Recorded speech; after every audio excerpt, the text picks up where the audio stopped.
So good morning, everybody, and welcome to this week's session of Marketing Crew. And last week we were talking about anticipation, expectations rather, and managing those expectations.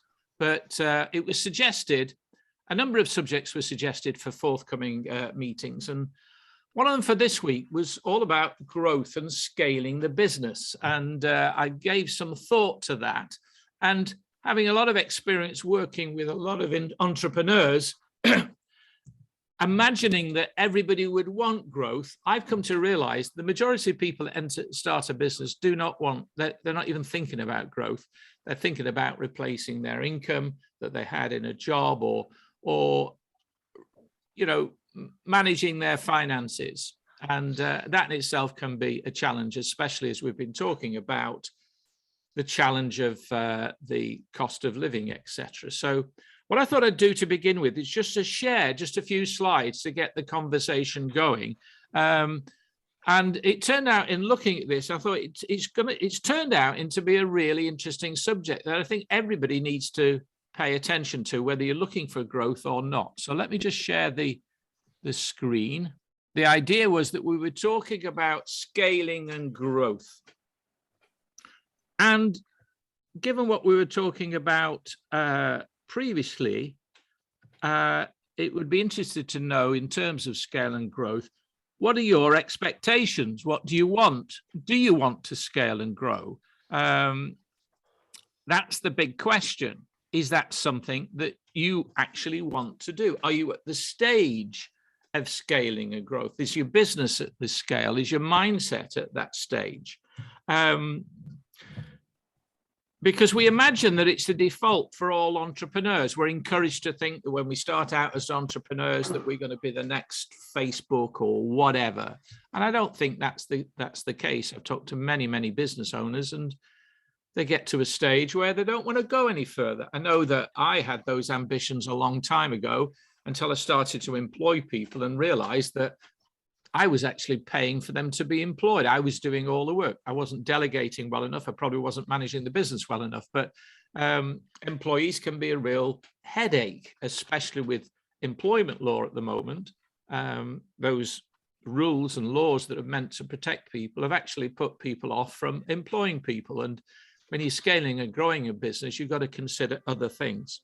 But I think the biggest driver is the word why. Why do you want to grow? What is it that's motivating you?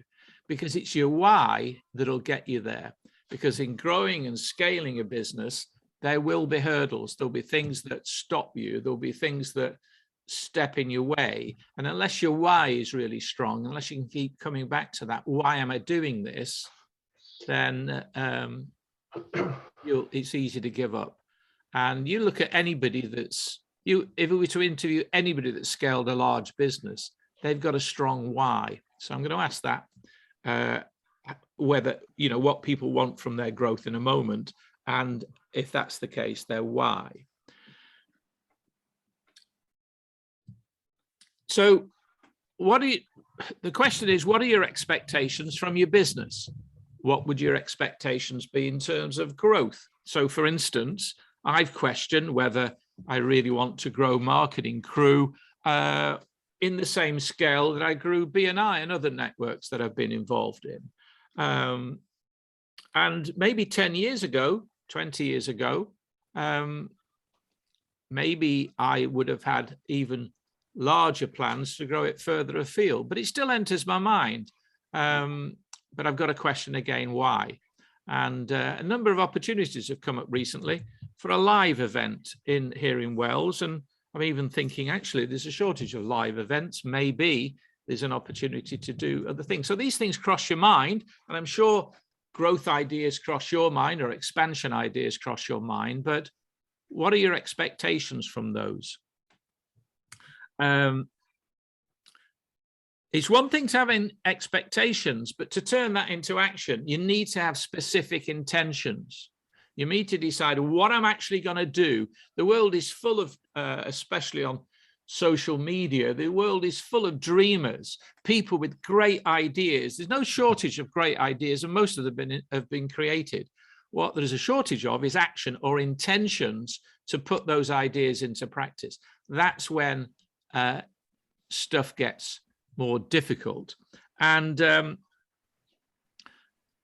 if you're going to consider what intentions you've got from growth or for expanding the business and what your intentions are, there's 4 key areas that I think we've got to consider. And they're the resources that you have. You can't do everything on your own. I think we all know that. Sometimes we try, but we all know that we can only do so much on our own. So what are the resources available or not available to us? Or what are the resources we need to grow our business? Maybe what are the resources we need to sustain our business? And what I'm going to show you now could very well be important in just growing a small amount, growing to a level that you feel comfortable with.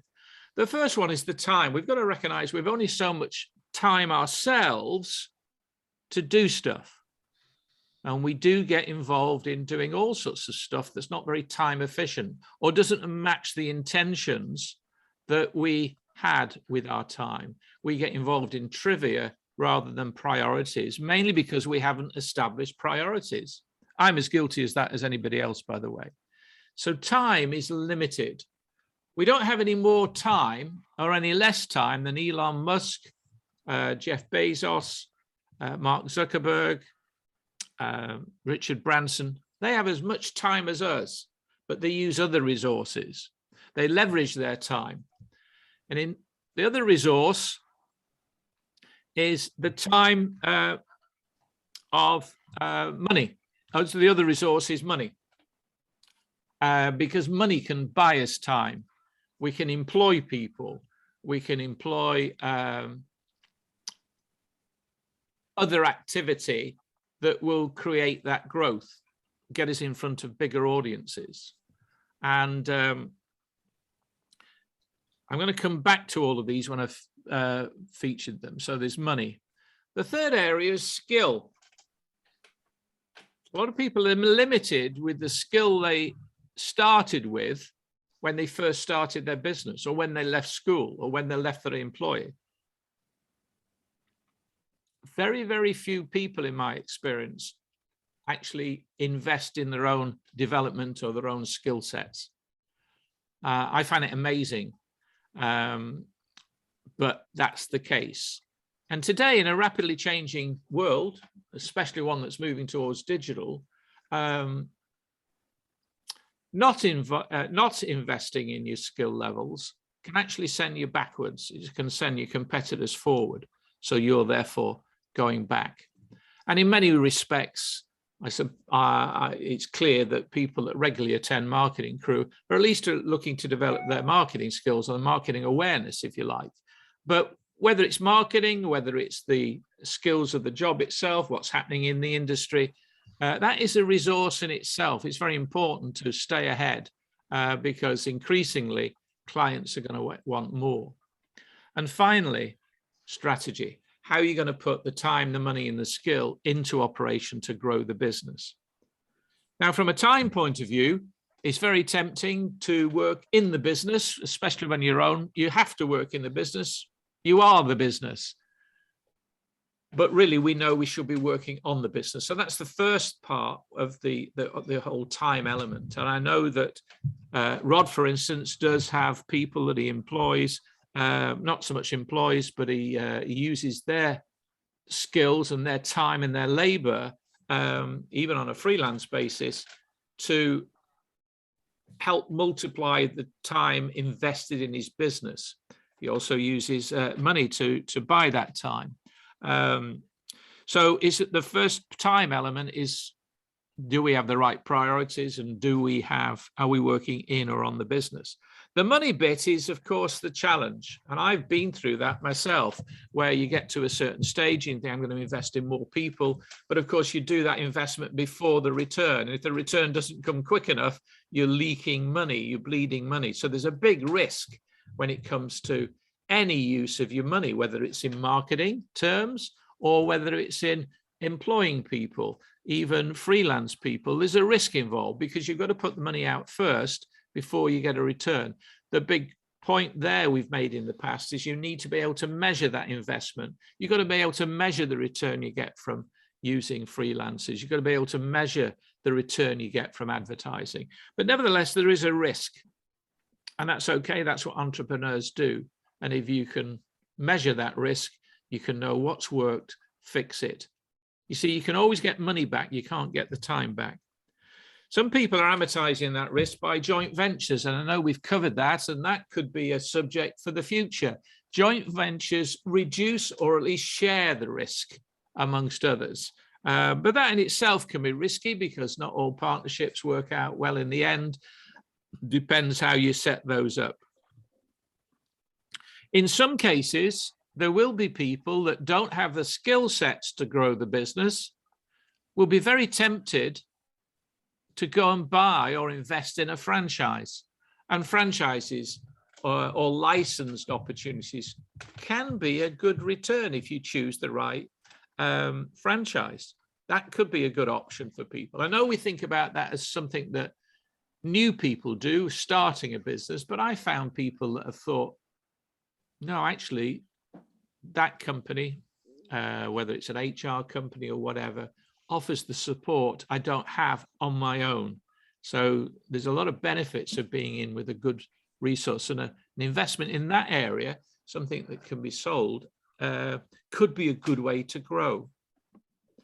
Or it could be a case of working with associates. So